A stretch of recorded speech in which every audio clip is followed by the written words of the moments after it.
ಅಮ್ಮನ ತುಂಬ miss ಮಾಡ್ಕೊತೀರಾ sir? ತುಂಬ ಈಗಲೂ ನನಗೆ ಅವರು ಮರೆಯೋಕ್ಕಾಗ್ತಾನೆ ಇಲ್ಲ. ಮನೆಗೆ ನಮಸ್ಕಾರ ಮಾಡಬೇಕಂದ್ರೂ ನಮ್ಮ ತಾಯಿ ಇಲ್ಲಲ್ಲ, ಅಮ್ಮ ಅಂತೇಳಿ ಕರೆಯೋ ಎಷ್ಟೋ ಸಲ ನಾನು ಆ ಭಾವನೆ ಬಂದುಬಿಡುತ್ತೆ, ಇಲ್ವಲ್ಲ ಅಂತಕ್ಕಂಥ ನಾವು.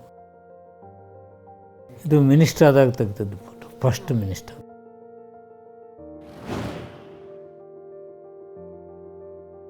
ಸೊ ಇದೊಂದು ಕಹಿ ನೆನಪು ಅಂತ ಅನಿಸುತ್ತೆ.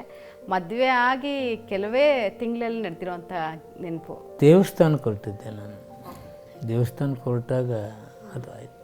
ಸೊ ಅಂದರೆ ಫಸ್ಟು ಕಾರ್ ಡ್ರೈವರ್ ಓಡಿಸ್ತಾ ಇರ್ತಾರೆ, ಆಮೇಲೆ ನೀವು ಅದೇನಿಲ್ಲ, ಏನಾಯಿತು, ಪೆಟ್ರೋಲ್ ಬಂಕ್ ಬಂತು, ಅವನು ಡೀಸೆಲ್ ಹಾಕ್ಸಿ ಕೆಳಗಿಳಿದ.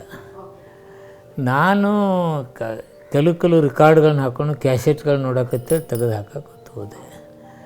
ನಾವು ಮುಂದೆ ಕೂತ್ಕೊಂಡು ಅಂತೇಳಿ ಇವಳು ಹೊಸದಾಗಿ ಮದುವೆ 5ನೇ ದಿವ್ಸಕ್ಕೆ ಹಾಕಿ ಮುಂದೆ ಬಂದು ಕೂತ್ಕೊಂಡು, ಮದುವೆ ಶೂಸ್ ಹೊಸವೇ ಇದ್ದು ಹಂಗೆ. ಪಾಪ ಡ್ರೈವರ್ ಇವ್ರಿಗೆ ಯಾಕೆ ಬೇಜಾರು ಮಾಡೋದು ಅಂಥೇಳಿ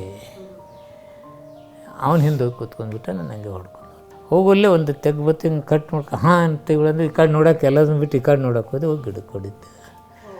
ಅಷ್ಟರಲ್ಲೇ ಪಾಪ ಕೆಳಗೆ ಬಿದ್ದರು, ನನಗಿಲ್ಲ ಏಟಾಯಿತು. ಹಾಂ, ಏಟಾಗಿತ್ತು, ಅವರಿಗೆ ಜಾಸ್ತಿ ಆಗಿತ್ತು.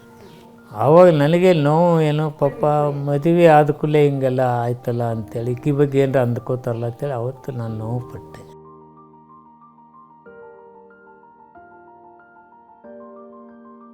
ಅದು ಏನೂ ಗೊತ್ತಿರಲಿಲ್ಲ ನನಗೆ, ಇವರೇ ಡ್ರೈವ್ ಮಾಡ್ತಿದ್ರು. ಹಿಂಗಾಗಿ ಭಾಳ ಭಯ ಆಗಿಬಿಟ್ಟಿದ್ರು. ನಾನು ಕಾರಿಂದ ಹೊರಗಡೆ ಬಾಗಿಲು ಓಪನ್ ಆಗಿಬಿಡ್ತು, ನಾನು ಹೊರಗಡೆ ಹೋಗಿ ಬಿದ್ದುಬಿಟ್ಟು ಇವರಲ್ಲೇ ಇದ್ದರು ಕಾರಲ್ಲೇ. ಇಲ್ಲೆಲ್ಲ ಗಾಜೆಲ್ಲ ಕಣ್ಣಿಗೆಲ್ಲ ಸೇರಿಬಿಟ್ಟಿತ್ತು, ಗಾಜಿನ ಚೂರು. ಹಿಂಗಾಗಿ ಭಾಳ ಭಯ ಆಗಿಬಿಟ್ಟಿತ್ತು.